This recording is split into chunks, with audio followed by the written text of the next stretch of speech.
ನಮಸ್ತೆ ಎಸ್ಆರ್ಕಾರ್ ನ್ಯೂಸ್ ವಾಹಿನಿಗೆ ಸ್ವಾಗತ. ಇಂದು ಬೆಂಗಳೂರಲ್ಲಿ ಮಾತನಾಡಿದ ಎಚ್ಸಿ ಮಹದೇವಪ್ಪ, ಎಸ್ಸಿ ಎಸ್ಟಿ ಹಿಂದುಳಿದ ವರ್ಗ ಕಾಂಗ್ರೆಸ್ನ ಬೇಸ್, ಒಬ್ಬರಿಗೆ ಒಂದು ಪೋಸ್ಟ್ ಎಐಸಿಸಿ ಹಂತದಲ್ಲಿ ಚರ್ಚೆ ಆಗೋದು.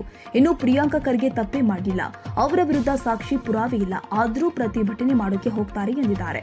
ಇನ್ನು ಬಸ್ ದರ ಏರಿಕೆ ವಿಚಾರವಾಗಿ ಬಸ್ ದರ 8 ವರ್ಷಗಳಿಂದ ರಿವ್ಯೂ ಆಗಿಲ್ಲ.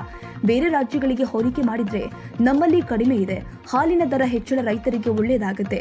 ಕಾಂಗ್ರೆಸ್ನಲ್ಲಿ ಎಲ್ಲ ಒಗ್ಗಟ್ಟಾಗಿದ್ದೀವಿ. ಸಿಎಂ ಬದಲಾವಣೆ ಎಲ್ಲ ಎಐಸಿಸಿಗೆ ಬಿಟ್ಟಿದ್ದು.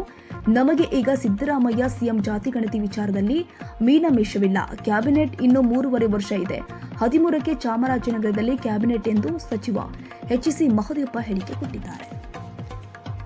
ಪರಮೇಶ್ವರ್ ಇಲ್ಲ, ಎಚ್ ಸಿ ಮಹದೇವಪ್ಪ ಅವರು ಮುಖ್ಯಮಂತ್ರಿ ಆಗ್ತಾರೆ. ಯಾವ ವಿಷಯಗಳು ಚರ್ಚೆ ವಿಷಯನೆಲ್ಲ ಚರ್ಚೆಗೆ ಬಂದೂ ಇಲ್ಲ ಸರ್. ಯಾಕೆಂದ್ರೆ ನೀವೆಲ್ಲ ಅಹಿಂದ ನಾಯಕರೇ ಸೇರಿರ್ತಕ್ಕಂಥದ್ದು ದೊಡ್ಡ ಮಟ್ಟದಲ್ಲಿ ಚರ್ಚೆ ಆಗ್ತಾ ಇರ್ತಕ್ಕಂಥ ಎಲ್ಲ ಅಹಿಂದ ಹುಟ್ಟು ಆಗ್ತಕ್ಕಂಥ ನಾಯಕರೇ ಇದ್ರಿ, ಬೇರೆ ಯಾರು ಇರ್ಲಿಲ್ವಾ? ಬಡಬಗ್ಗರ ಬಗ್ಗೆ, ದಲಿತರ ಬಗ್ಗೆ, ಹಿಂದುಳಿದರ ಬಗ್ಗೆ, ಅಲ್ಪಸಂಖ್ಯಾತರ ಕಾಳಜಿ ಪದ್ಧತಿ. As A political party and government constitution provision ಇದೆ ಅಪ್ಲಿಫ್ಟ್ಮೆಂಟು. ಸಹಜವಾಗಿ ಇದ್ರ ಬಗ್ಗೆ ಹೆಚ್ಚು ಚರ್ಚೆ ಮಾಡ್ತೀವಿ. ಸರಿ, ನಿಂತಿದ್ದಾಗೂ ಮಾತಾಡ್ತೀವಿ, ಕೂತಾಗೂ ಮಾತಾಡ್ತೀವಿ, ಮೀಟಿಂಗಲ್ಲೂ ಮಾತಾಡ್ತೀವಿ, ಅಫಿಷಿಯಲ್ ಅನ್ಅಫಿಷಿಯಲ್ ಎನಿ ಮೀಟಿಂಗ್. ಸಿದ್ದರಾಮಯ್ಯವರು ಬದಲಾದ್ರೆ ಹಿಂದದವರೇ ಯಾರೋ ಮುಖ್ಯಮಂತ್ರಿ ಆಗಬೇಕು ಅನ್ನೋ ಡಿಮ್ಯಾಂಡ್ ಇದೆ ಅಂತ. ಪ್ರಶ್ನೆ ಇಲ್ಲವೇ ಇಲ್ವಲ್ಲ. 5 ವರ್ಷ ಸಿದ್ದರಾಮಯ್ಯನವರು ಇರ್ತಾರೆ. 5 ವರ್ಷ ಸಿದ್ದರಾಮಯ್ಯನವರು ಅವರು ಮುಖ್ಯಮಂತ್ರಿ ಆಗಿದ್ದಾರೆ, ಮುಂದುವರೆದಿದ್ದಾರೆ. ಎಂಟ್ರಿಯಾಗಿ ಏನೋ ಬದಲಾವಣೆ ಮಾಡೋ ಕಾಂಗ್ರೆಸ್ ಅವರು ಹೈಕಮಾಂಡ್ ವಿಷಯ ನನಗೆ ಗೊತ್ತಿಲ್ಲ.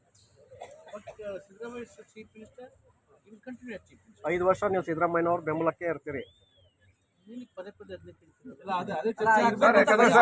ಸರ್, ಡಿ ಕೆ ಶಿವಕುಮಾರ್ ಅವರು ಮಟ್ಟದಲ್ಲಿ ನಮ್ಮತ್ತು ಸಿಎಂ ಸಿದ್ದರಾಮಯ್ಯ ಮುಖ್ಯಮಂತ್ರಿಗಿದ್ದಾರೆ, ಮುಂದುವರಿತಾರೆ. ಪರಿಸ್ಥಿತಿ ಕಷ್ಟ. 5 ವರ್ಷ ಅವರೇ ಅಧಿಕಾರದ ಒಪ್ಪಂದ ಆಗಿದೆ, ನಾನು ಆ ದಿನಕ್ಕೆ ಕಾಯ್ತಾ ಇದ್ದೀನಿ ಅಂತ ಅವ್ರು ಹೇಳಿದಿರ್ತಾರೆ. ಅದಾದ